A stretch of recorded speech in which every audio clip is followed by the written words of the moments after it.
I like companies with ROEs above 20%. That's the thing about the stock market. If it does not reach the thresholds that you somehow pegged or somehow put in, you don't have to buy them. The technique in the stock market is you don't have to buy everything that comes your way. You don't have to position in every buying and selling opportunity that's out there. You can position when it makes sense to you. You can position when it's a favorable condition. That's why I like what Warren Buffett said, that investing is just like in baseball. In baseball, you only swing when you think you can hit it. The only difference between stocks and baseball is that when you do baseball, you only have 3 tries. In the stock market, there's so many tries that you don't have to do anything unless it's a favorable pitch for you.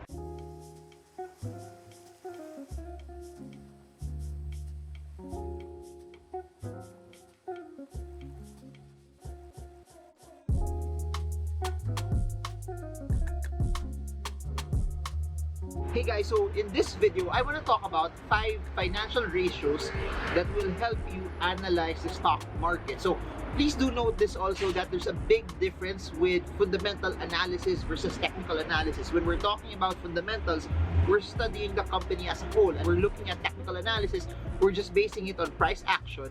We're basing it also on volume, and technical analysis is very good for trading. In this video, the whole goal and narrative of giving you financial ratios is if you're a long-term investor, if you're the type of person who wants to analyze the company, and if you want to look at it from a perspective of when there's fear, uncertainty, and doubt, what should you do to get past that and see the company also from how the numbers would actually be. Please remember that this is just one tool for analyzing the stock market, and it should be used in a conjunction with different analysis models when buying a stock. Also, it's very important to keep in mind the context of the company's industry, the current market conditions, and other factors that can influence these financial ratios. And over the next few days also, I'm gonna do deeper dives on certain ways on how you can analyze the stock market, and put your questions down below and I'll make videos about that as well. So the first one is one of my favorites, and I think one of the easiest also to use because it's very direct. It's the price to earnings ratio. This is a ratio of a company's stock price over its earnings per share.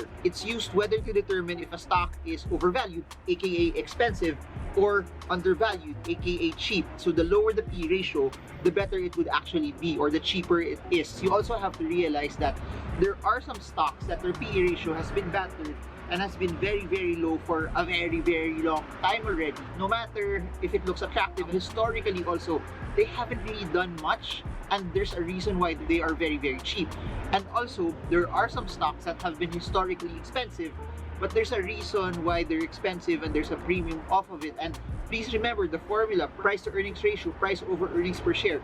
There's a reason why there's a premium for it, because its earnings per share is growing rapidly. So one way also to look at growth stocks, for those who are into companies that are growing massively, a big chunk of their PE ratios are normally on the higher end. They're more expensive because you are paying for, or you are investing on where they will be in the future based on their current trajectory. Traditionally, companies that are in the tech sector are more expensive from a PE ratio standpoint as compared to other industries and sectors in the stock market. If you compare it directly against the utility sector, tech stocks will always have a higher PE multiple. And one of the reasons attached to that is basically companies in the tech sector are expected to grow faster and higher as compared to companies that are in the utility sector, which is a very low growth industry as well. One thing that you could also note when analyzing PE ratios is comparing the company's current PE ratio to its historic PE ratio. Also look at its competitors or its peers, and also the market average. If the current PE ratio right now is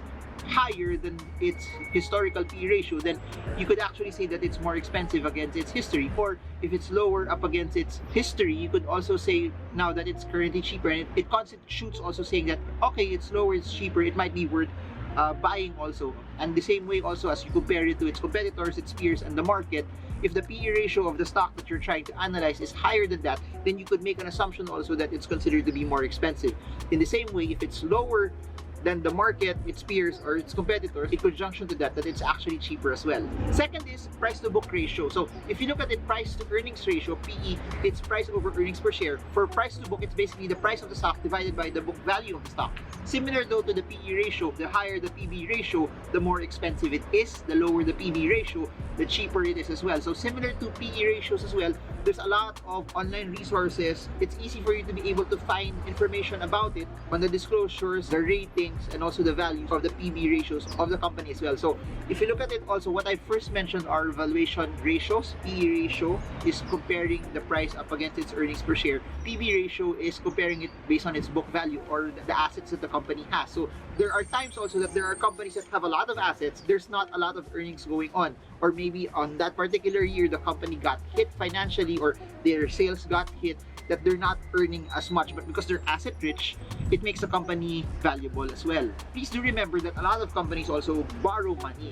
In the world of business and investing, especially if you're looking at companies, borrowing money to them is leverage. It would be a waste of leverage if they don't actually borrow, or if they don't use money and they could churn it to earn much more. However, there's also a certain threshold as well that if they're over leveraged, it places a greater risk to you as an investor, because there could be things that could happen in the economy that may hit the company and they might reduce the capacity for them to be able to pay that debt, which places a risk for you as an investor. Please do remember this, that equity investors are at much higher risk than people who lend money to the company.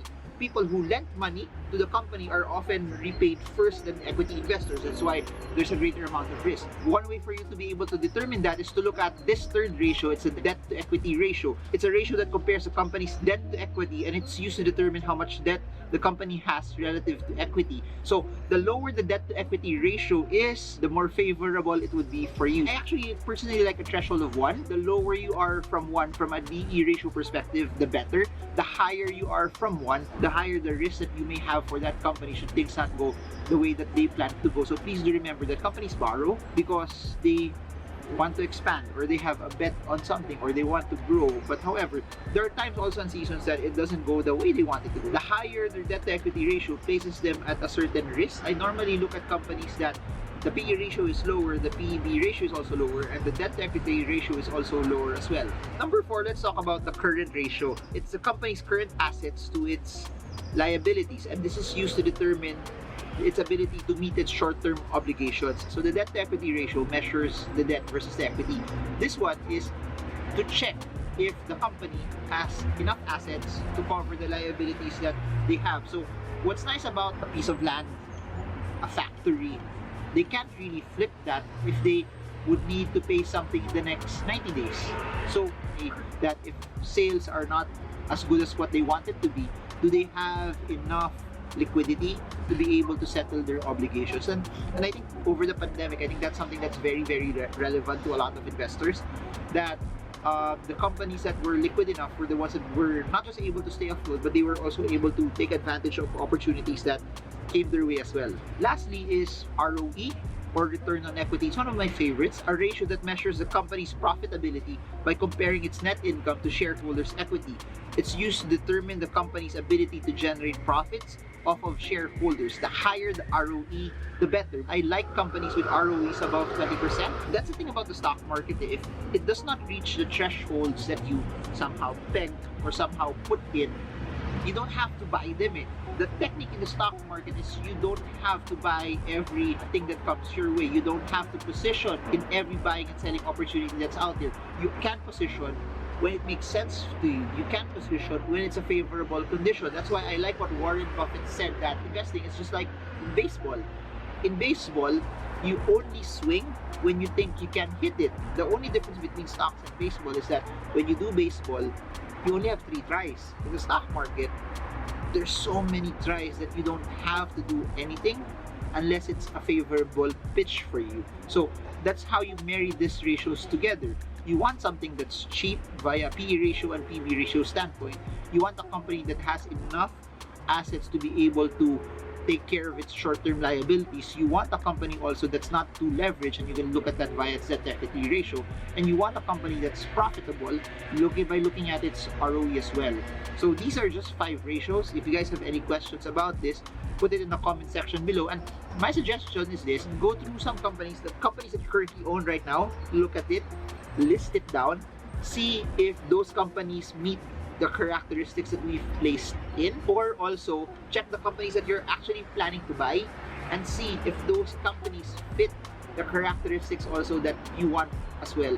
That's why you don't have to rush it when you're investing it. It's not a sprint, it's a marathon. You can actually take your time until you have built the conviction on the companies that you want to invest in as well. So that's it for now. I hope you guys learned a lot from this, and I hope that this was something that was useful and fruitful for you.